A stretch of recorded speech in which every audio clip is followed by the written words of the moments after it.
An outcast Lakota man came with a baby in his arms. She took him and his baby in and gave them hope. At Rosita, a dusty little settlement in the southwestern frontier, December 1879. A winter wind swept across the wooden planks of Main Street with enough force to push dust through the cracks indoors. Inside the dim light of the Widow's Rest Saloon, the storm rattled windows like the drums of a distant war. Wakasa stood at the threshold, his figure framed by swirling sand and broken light. He carried a newborn in his arms, a tiny life wrapped in faded cloth. His face was smudged with red grit, and his hands glistened with fresh blood. He did not plead, he did not bow, he simply stepped inside. The saloon fell silent, guns halting mid-air, patrons frozen mid-sip. One heavy-set man stood, eyes narrowed and voice harsh. "We don't take in redskins here," he bellowed, his words laced with contempt as the wind's howl crashed against the building. Another spat to the floor. Glasses rattled, tables shook under the weight of prejudice. Cobwebs sighed in corners. Wakasa's voice was quiet but carried across the room. "I'm not asking for shelter," he said, his tone steady with resolve. "This child just needs to live." He didn't shift, didn't show fear. He looked at the gathering not as an enemy but as a challenge to their humanity. The baby stirred in his arms, eyes squeezed shut, body trembling in the harsh warmth of blood and grit. At the far end of the room, behind a battered bar, stood Clara June. She was 27, her dress black and simple, heavy with threadbare grief. The grief of a woman who had lost her son to fever last spring, watched him slip away with nothing to offer but her tears. Clara's jaw tightened as she stared at the infant. She remembered the soft weight of her own child, the tiny gasp he made when he moved. She remembered the empty crib afterward. Something stirred in her, an ache, a hope, a whisper of mercy. Clara stepped forward, each footfall soft but deliberate on the dirt-streaked floorboards. She looked at Wakasa and the child, then spoke with a voice edged in unyielding warmth. "Come inside," she said, "before the storm eats what's left of you." Her words carried across the room, abrupt and fiercely tender. The saloon erupted in outrage. Chairs scraped, patrons shouted, a bottle shattered against the wall. "You're bringing filth into this town," someone screamed. "Throw them both out," another added, voice trembling with self-righteous fury. But Clara held her ground. Her hands rested on the bar, knuckles white. She turned to face the crowd, her voice rising over the din. "If the Lord made me a mother once," her lips quivered under the weight of memory, "He can do it again." Her words hung in the air like a prayer turned into defiance. Wakasa slowly stepped forward, carrying the baby with steady arms. His dark eyes met Clara's. In that moment, the saloon's voices dimmed. He did not bow his head. He did not push the child forward. He simply stood, the storm's howl seeping in around him, and nodded. Without another word, he followed Clara to the back room, carrying the baby toward a place of warmth and possible safety. Behind them, the saloon's patrons glared, shouted, threw threats. Some whispered concern or curiosity. Someone slammed the door shut. The wind rattled the hinges as if resentful, but it could not penetrate the barrier Clara held in her palm. A choice, quiet and fierce, made in defense of life and belonging. In the name of a hope few in Santa Rosita dared to speak. Outside, the dust storm continued its silent rampage across the frozen streets. Inside, a saloon fought with its conscience as Clara closed the door softly behind her. And in the hush that followed, a newborn's breath echoed like a prayer unanswered, but rising still, a fragile spark against the gathering dark. Santa Rosita, late night, the wind still hissed through the boards like a snake too stubborn to leave. In the dim back room of the saloon, the fire crackled low, throwing shadows across a narrow cot where the infant now lay, wrapped in a soft wool blanket Clara had not used since her boy died. Wakasa sat on the edge of the cot, his broad shoulders hunched as he gently wiped the dried blood from the baby's temple with a damp cloth. The child stirred but did not cry, breath thin, skin warm. He worked slowly, as if every stroke of the cloth might somehow erase what had been done to her. "Her name is Hope," he said at last, his voice low, more to the fire than to Clara, who stood near the door. "Her mother was white, a kind woman. She helped me once, when I was not worth helping." Clara stepped closer, arms crossed. "And her father." Wakasa's jaw worked. "An Apache warrior, the one who saved me from slavers when I was a boy. He raised me, taught me to fight, to live with honor." He looked down at the baby, brushing her hair from her damp forehead. "But when he and the woman were killed, and I took their child, the tribe said I had shamed them, that I crossed bloodlines forbidden. They said I had betrayed my own." "You were trying to save her," Clara said softly. "They did not care. They called her an abomination." His throat tightened. They told me to leave, or they would take her back and bury her in fire. Clara sat slowly in the chair across from him. Her hands trembled faintly as she reached to stir the fire, adding another log. Sparks rose like memory. I lost a child once, she said. 6 years old. Fever took him in a week. My husband drank away his grief and picked a fight he couldn't win. Buried them both the same year. Wakasa looked at her then, not with pity, but with recognition, a shared language written in loss. And now you run a saloon. I serve what kills men, yes, she said bitterly. But it's not the whiskey that ruins them, it's the emptiness they carry. Her eyes fell to the child. This place, this town, it'll chew her up the same way if we let it. Wakasa nodded. Then we won't let it. They sat for a moment in silence, the fire the only sound. The wind had died, but the weight of the world had not lifted. It clung to their shoulders in silence and story. Clara stood again and walked to the cot. She touched the baby's hand. So small, so perfect. You said her name is Hope. Yes. She looks like she knows it. He gave a slight smile, barely there. She is the only thing I kept when everything else was taken. Clara looked down at him, really seeing him for the first time. You did not have to come here. I had nowhere else to go. She studied his face, scarred, sun-worn, but not hard, not cruel. A man who had chosen to carry a child into a world that wanted neither of them. You are not what they say, she said. And you are not just a barkeep. She nodded slowly. No, not tonight. Her voice softened. Tonight, I remembered I used to be a mother, and I think I'd like to be one again. Wakasa's eyes glinted with something close to hope. Clara reached for the kettle, poured 2 cups of warm water steeped with herbs. She handed him one. You'll stay here, in the back. No one needs to know. And I won't ask questions you're not ready to answer. He took the cup, bowed his head slightly in thanks. And I will not give you reasons to regret it. They drank in silence. The baby sighed in sleep. Outside, the night leaned heavier on the world. But in this room, a fire burned that had not burned in a long time. A quiet beginning, wrapped in wool and scarred hands, held together by 2 people who had already lost too much. And who, despite it all, chose not to lose again. Morning came slow and dust-colored. The wind no longer screamed, but it still carried morning in its low whistle through broken shingles and slats. Behind the saloon, past a wool curtain, life, quiet and persistent, was beginning again. Wakasa never asked for tools nor thanks. He simply worked. At dawn, before most of the town stirred, he climbed the crooked awning, patching warped planks with old canvas and fence posts. When the roof stopped dripping, he swept the floor behind the saloon, cleared broken glass, hauled grain from the cellar, and restacked it neatly. Without a word, he planted an old Lakota staff near the doorway, sun-bleached cloth, weathered feathers, a silent declaration. This place is protected. Clara pretended not to watch from behind the counter.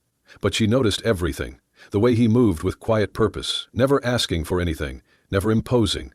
Each morning after feeding Hope, she swept the porch and found something beside the soup bowl she left for him. Wild mint. Not roses, not violets, just a small, sharp sprig, fresh and fragrant. She never asked why. But each time, she crushed it gently and let its scent linger. Hope, weak stronger now, had found rhythm in the saloon, as if she'd always belonged. She laughed whenever the old Lakota jingle bells, hanging over the back doorway, caught a gust of wind. She'd wave her tiny hands, then nestle into Clara's shawl and sleep. During those quiet hours, when sunlight stretched soft across the floor, Clara began to sew. She had not held a needle since her own son died. The old linen had stayed buried in a cedar chest. But her hands remembered. Stitch by stitch, she made a small dress. White linen, a red band at the waist. At the hem she embroidered white roses, one for each month Hope had lived.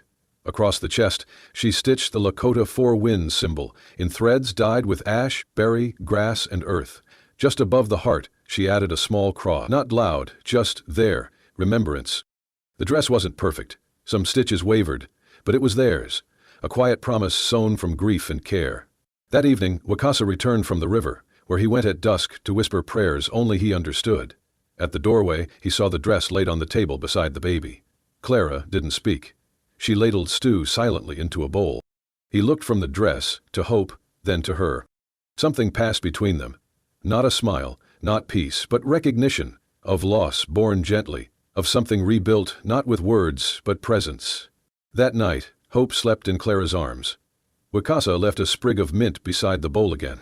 This one still held morning dew. And before she blew out the lantern, Clara tucked it into the folds of the tiny dress. Because some things do not need to be explained. They only need to be kept. The wind did not whisper that night. It howled, dragged, tore. It stripped paint from walls, rattled doors in their frames, and buried Santa Rosita beneath waves of angry dust.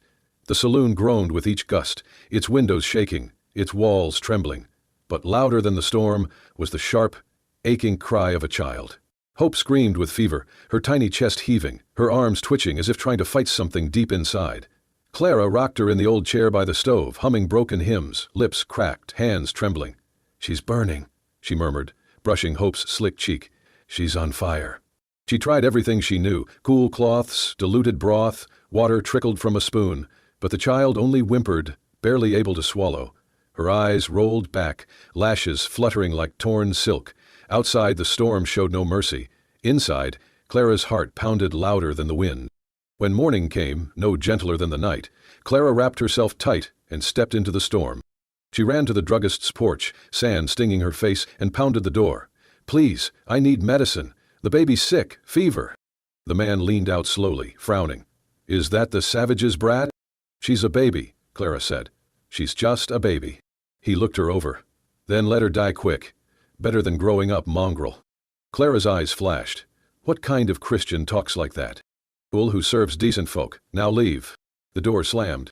Clara stood there a moment longer, wind clawing her skirt, then turned and walked back, empty-handed, shaking. Back at the saloon, Wakasa stood in the doorway. He did not speak. "She needs fever root and wormwood," Clara said. "But they won't sell to us, not for her." Wakasa nodded once, then turned, silent, and saddled his horse. He packed his blanket and canteen. "Where you going?" she asked. "To find someone with a heart." And then he was gone. The old parson's cabin lay 15 miles east, across a land now swallowed by dust. The storm rose against him with every step. It tore at his coat, blinded his path, beat his horse until the beast nearly buckled. But he kept going.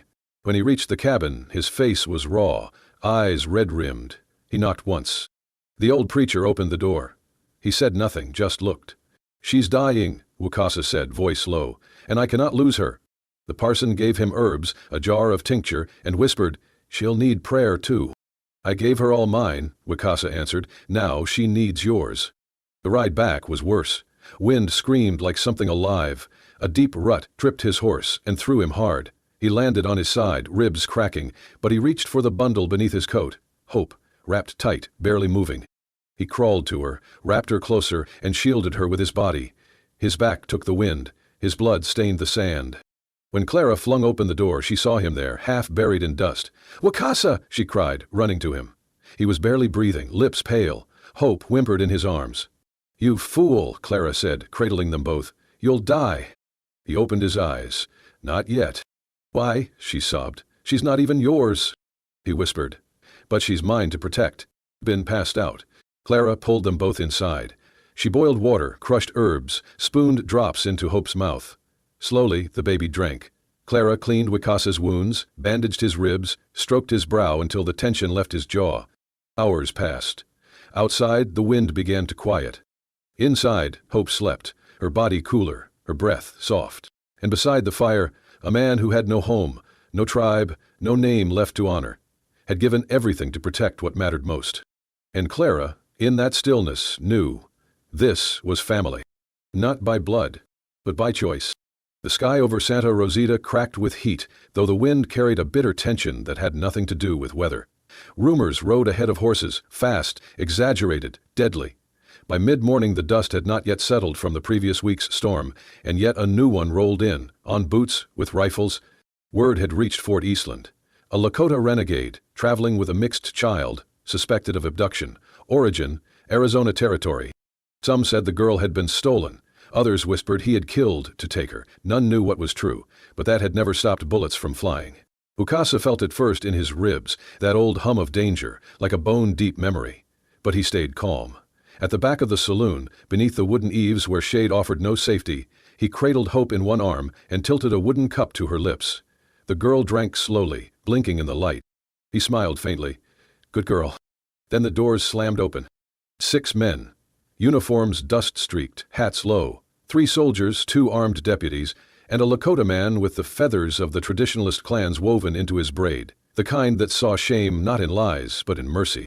"Step away from the child," the lead soldier ordered. Wakasa rose slowly. His body blocked their view of Hope. She is not what you were told. She is not yours, the Lakota elder snapped, stepping forward. You dishonor both bloods by keeping her. Wakasa's jaw tightened, but he did not move. Clara came out from the kitchen, drying her hands on her apron. She took one look at the guns, the stance, the glint in the elder's eye, and she knew that fear was no longer an option. What's this about? She asked, her voice steady. The deputy spoke. We're here to retrieve the girl. She was taken from a disputed camp. There's talk of murder. Wakasa's voice was even. Her mother died in a raid. Her father was Apache, and he died protecting her. I pulled her from the ashes. I have not run from the truth. Where's your proof? He said nothing. Where's the child now? The soldier asked, stepping forward. She's not here, Clara said. And so? The deputy moved toward the back. Clara stepped in front of him. She's mine. The room went still. My blood cries for her now, she said again, louder. I feed her. I hold her. I pray over her. She calls me when she's scared. Tell me what else it takes to be a mother. The Lakota elder scoffed. She belongs to no one. Clara turned to Wakasa. Does she? Wakasa looked at her, eyes weary but clear. She belongs to herself, but she's alive because of you. Then that's enough. The deputy reached for his rifle. Stand down, lady. We got orders. Wakasa gently handed the cup to Clara and raised his hands, stepping forward. Let me speak to the elder, he said. No blood today.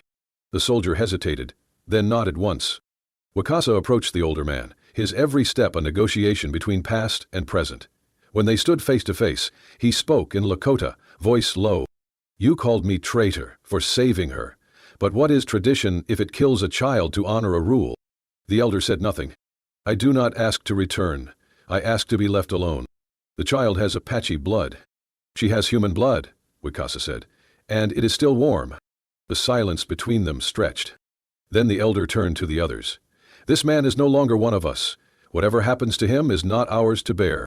Wakasa bowed his head slightly. That is enough. But the deputy was not satisfied.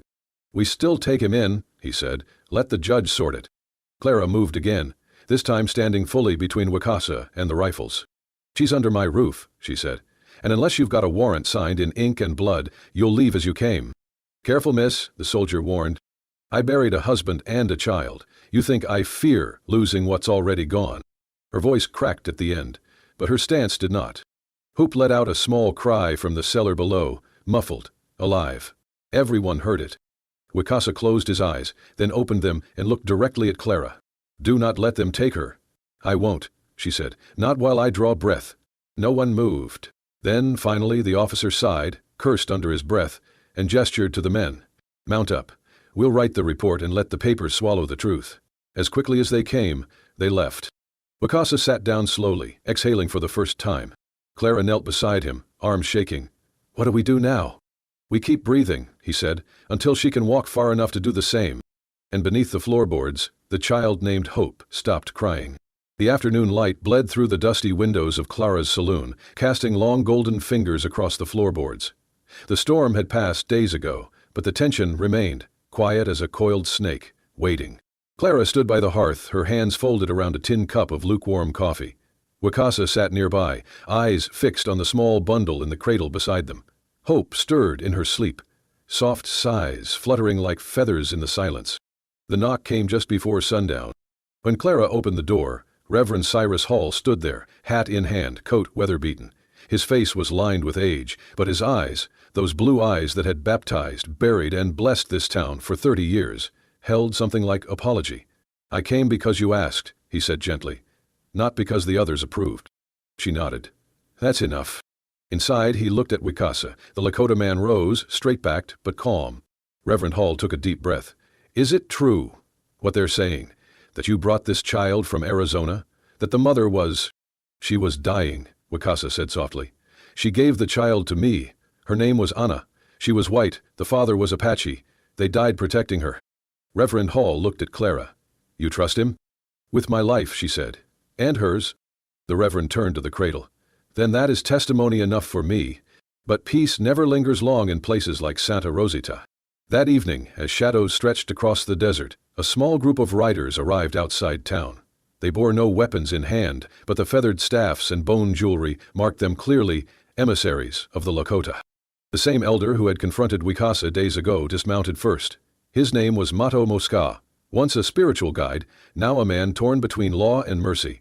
Wicasa met him outside the saloon, standing in the glow of Clara's lantern light. "I knew you would come," he said. Mato Oscar's eyes held no anger, only sadness. "The council has spoken. You saved a child, but she is not of us. And you chose to hide her, to raise her in another world. That is not the Lakota way." "I chose life over law," Wicasa replied. "Then the price is your name," the elder said. "You may not speak for our people again. You may not be buried in our—" Clara stood beside Wicasa now, her presence silent but strong. Wicasa looked down, his expression unreadable.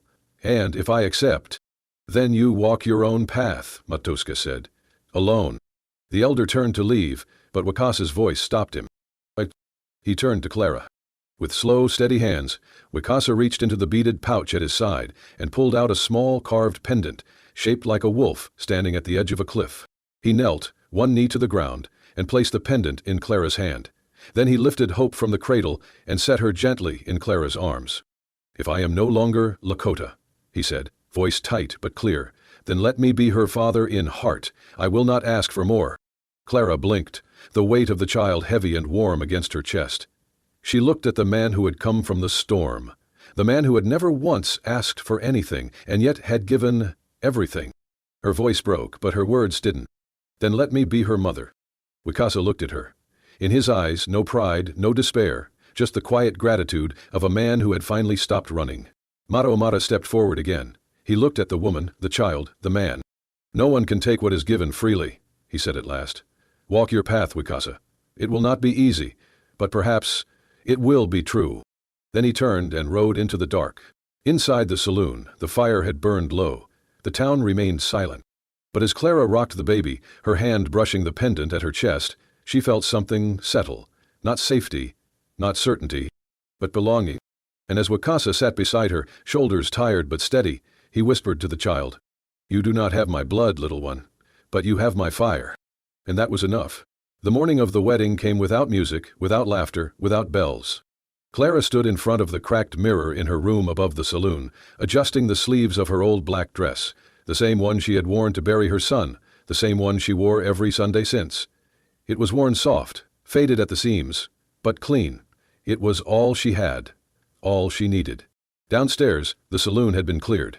No flowers, no ribbons, just a small wooden table with a candle, a Bible, and a man waiting. Wicasa stood tall in a white linen tunic, hand-stitched with Lakota symbols down the sleeves. It was the first time anyone had seen him in something that wasn't dusty or patched.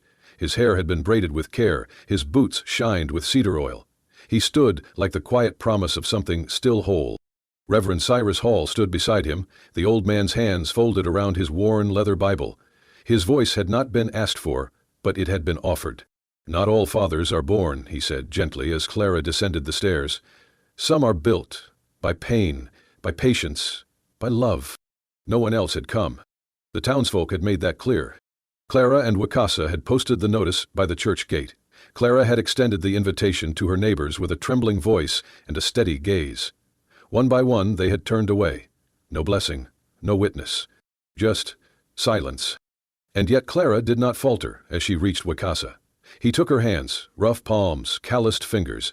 Her hands trembled only for a second, then stilled. Reverend Hall opened his Bible. "Do you come here freely, without fear or condition?" Clara nodded. "I do."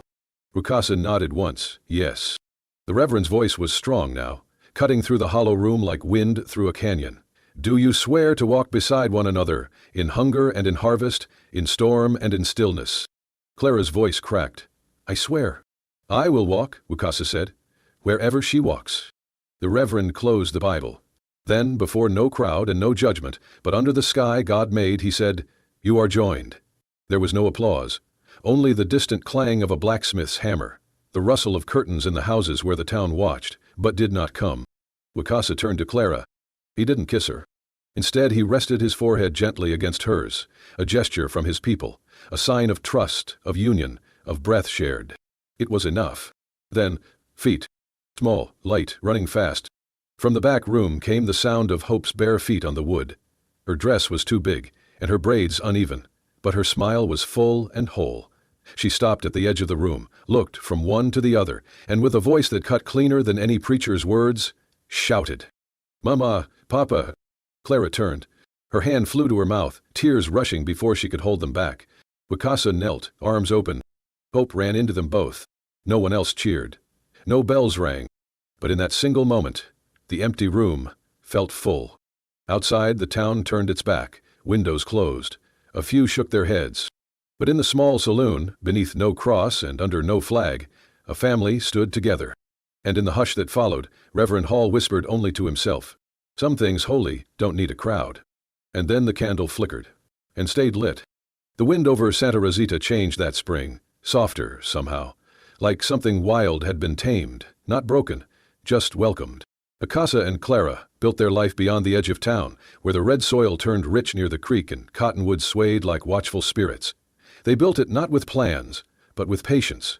Not with blessings from the town, but with the small, silent agreements that passed between two people who had once lost everything, and now had found something to protect.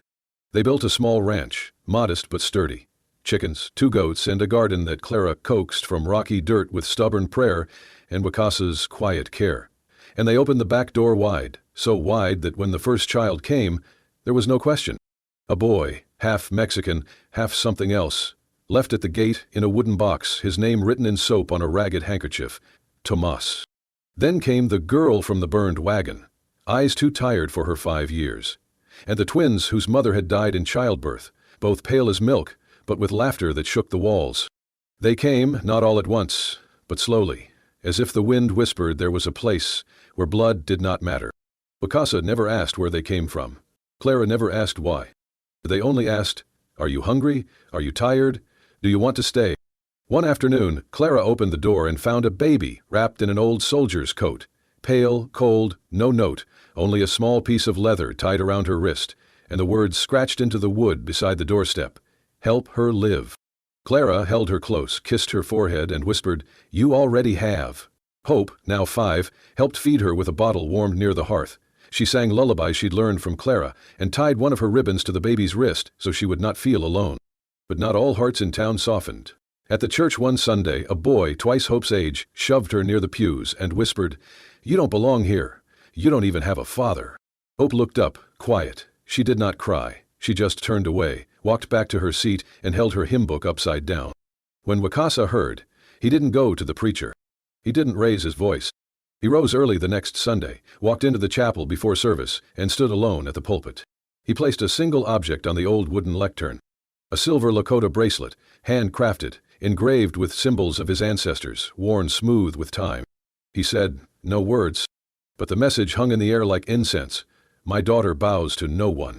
That Sunday, Clara did not sing the hymns. She watched Wicasa from across the pews, her hand resting on Hope's shoulder. And Hope? She hummed. Not church tunes, but the song Wicasa had taught her by the river, about eagles and wind and strength, passed down through stories instead of blood. That night, as stars lit the canyon and the fire crackled near their porch, they all sat in a circle. Hope, the twins, Tomas, the baby now asleep in Clara's shawl. Clara sang soft, her voice carrying an old gospel tune into the dusk. Wicasa answered with a Lakota wind song, low and steady, pulling from the breath of his mother, from the stones, from the fire. Hope looked up at them, eyes wide with something more than wonder. We're not same blood, she whispered, curling her fingers around Clara's and Wicasa's.